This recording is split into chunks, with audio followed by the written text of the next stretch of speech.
Let's dig in a little bit more into Aquinas' discussion of hypocrisy. It's in the Summa Theologiae. It's the second part of the second part, and it's in this big treatise on prudence and justice. And inside of this treatise on prudence and justice is a mini treatise, and hypocrisy fits inside this mini treatise on truth. And it's on truth and the opposing vices, right? The vices that are, the virtue of truth and the vices opposed to truth. So there you go. Question 109 is of truth, and he's going to discuss truth as a virtue. And I'll unpack a little bit what that means, because there's two senses of truth, and we got to be careful that we understand which sense Aquinas is using predominantly, and how he's also employing the other sense as well. But more on that in a bit. So first off, he's going to start talking about truth, and that's a virtue. And then he's going to talk in the next topic question. Remember, there you have your topic questions, and then you have your specific article questions, and then your objections, and then you're on the contrary, and I say that, and then the replies to the objections. So all that structure is still, it hasn't gone anywhere. It's still with us.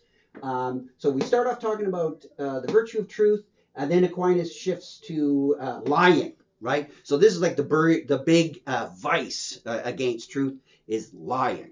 And then he's going to look at some others that again sort of are nested within this, because he's going to look at dissimulation and hypocrisy, which really fits under or within the notion of lying. Again, all are vices against the big thing here, the virtue of truth.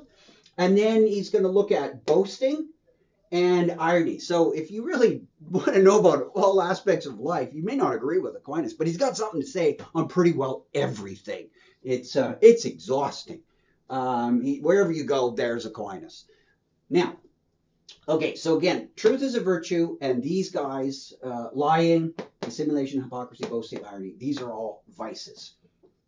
And just because they're vices, Aquinas doesn't, and they're bad, there are levels of bad. So even there, where Aquinas says something's bad, you can say, kind of like the old joke, well, how bad is it? And he'll tell you, he'll go into a discussion of it. You'll find it in an article or an objection or a response to an objection, right? So no shortage of discussion from our friend Aquinas. So let's look a little bit of truth, with the capital T, because Aquinas is, first off, there is objective truth, right? None of this cultural relativism, none of this my truth stuff, none of this truth is in the eye of the beholder stuff.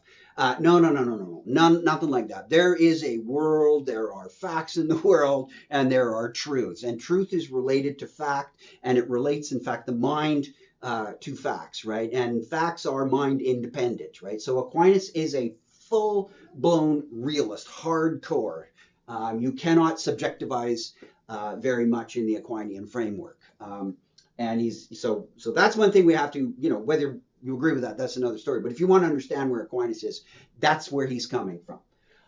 So let's look a little bit on truth. Truth can be understood in two ways. Aquinas uses both, but he concentrates on the second way, truth as a virtue. But before we get to truth as a virtue, let's look at what is arguably a fairly common understanding of truth. Namely, that when you say something like, the pen is in my hand, and I say, do you believe that? And you look and you go, yeah, I believe that. And I say, is that a true or a false belief? And you'd say, well, it's a true belief. So true in that sense is describing your belief, right? So it's like, like red apple, red describes the apple, true belief. True is saying something about your belief. Your belief is true. So if I say, the pen is in my hand, it's true right now. And then I do this, the pen is in my hand. That's false, right? If you believe that, right, you have a false belief.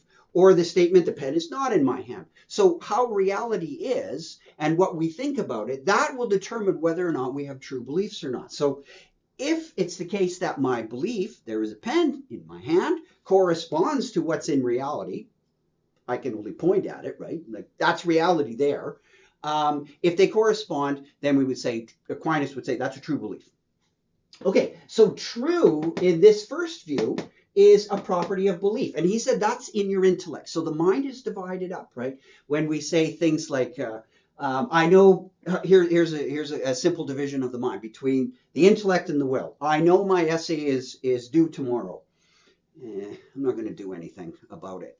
And then all of a sudden, it's later in the day, and you don't discover anything new about your essay being due tomorrow. As a matter of fact, you knew your essay was due months ago, and you've been laying around not working on it. Um, what happens though? Eventually, as it gets closer and closer to the due date, right? You don't come to any new knowledge. All of a sudden, you feel yourself like getting nervous, and then you get up and you go do something. Well, what happened? You didn't have any new knowledge. You knew it was due months ago, right? You knew all this. So it's not a change in knowledge.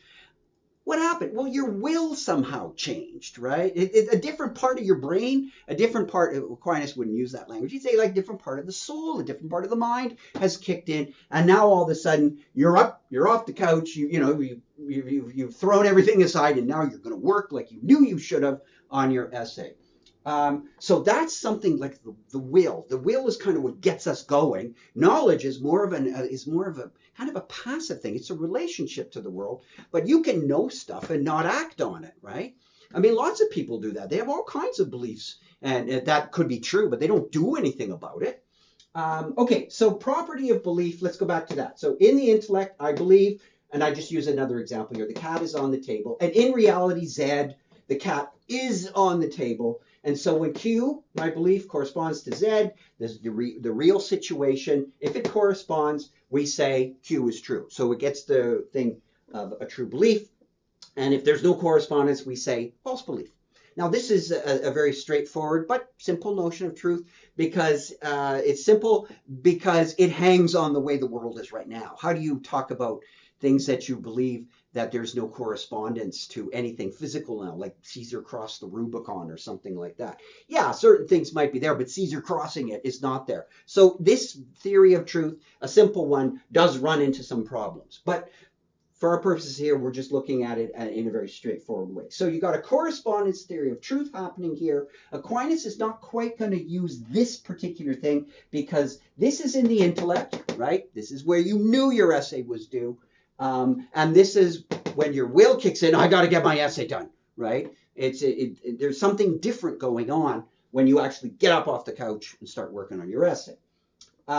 So truth and correspondence is going to be important, though, when we start looking at truth as a virtue, truth in the will versus truth in the intellect. But keep this idea. Oh, truth involves some kind of correspondence between the inside and the outside, right? So, yeah, exactly. So, like the inside, the intellect corresponding to reality, and then the will is going to sort of correspond to reality. We'll look at that in a bit. But keep the idea that correspondence is important. The nature of the inside and how you now express it, because wills are really in terms of action. Wills are connected up with doing stuff, right?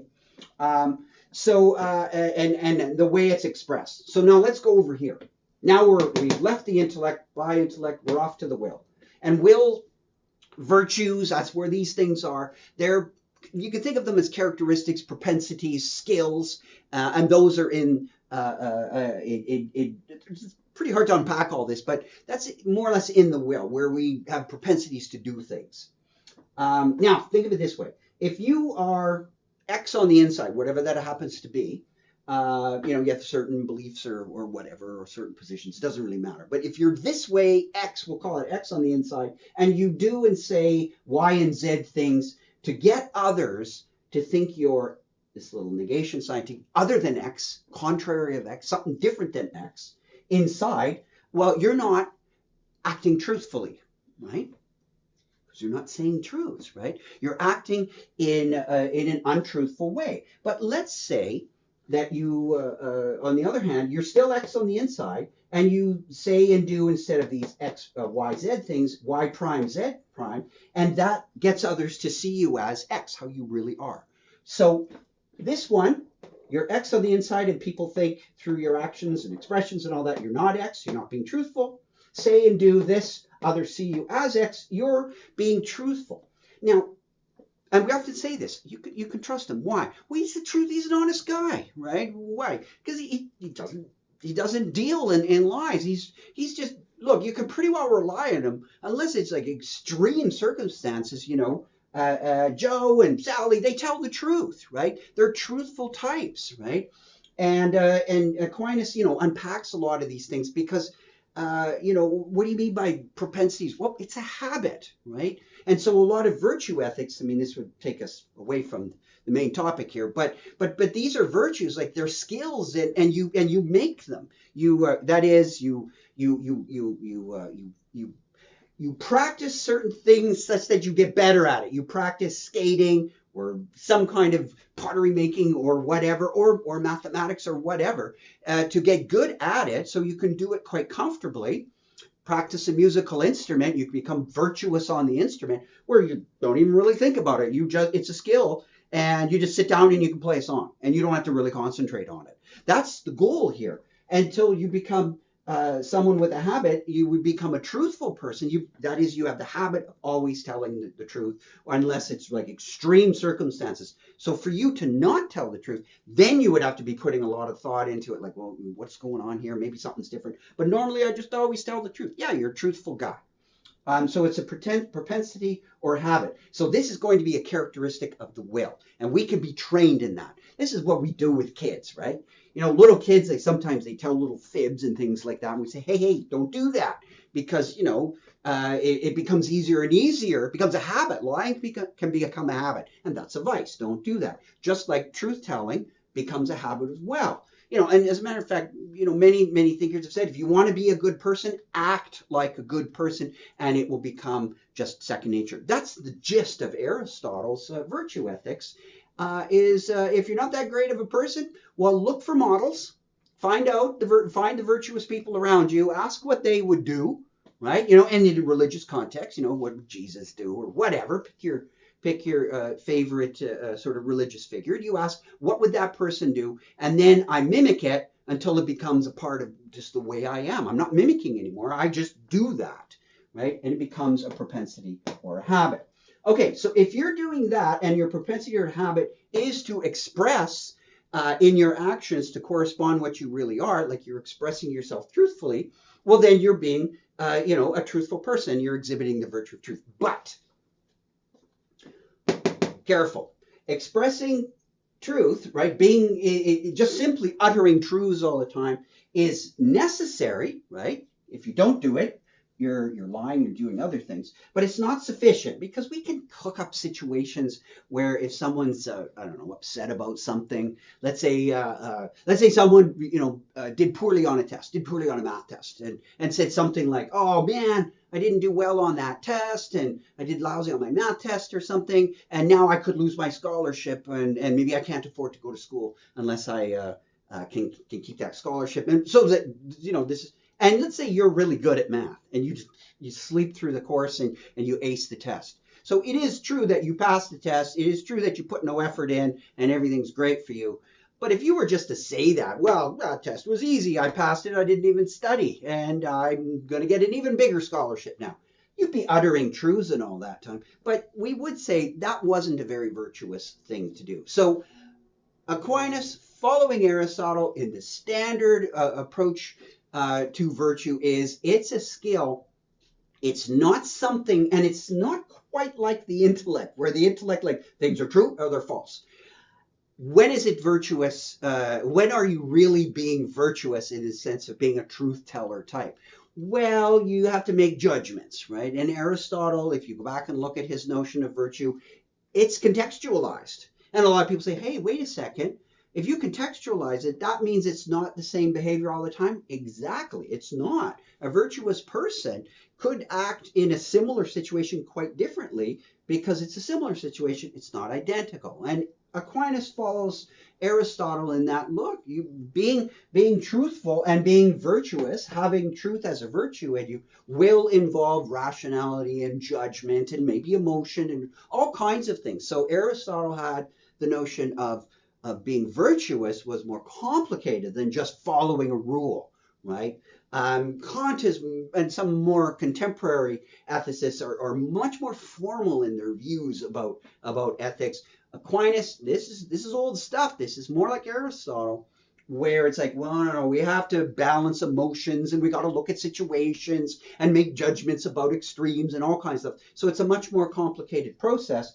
But in the end, it's going to become certain kinds of habits where you're not doing all that every time. It's just a habit to do things. But the general kind of philosophical structure is fairly complicated. And it always is going to be that expressing truth when you're really being virtuous, like a truthful, virtuous truth teller. It's going to have to be done in the right circumstance. Okay, so there you go. That sort of gets the ball rolling.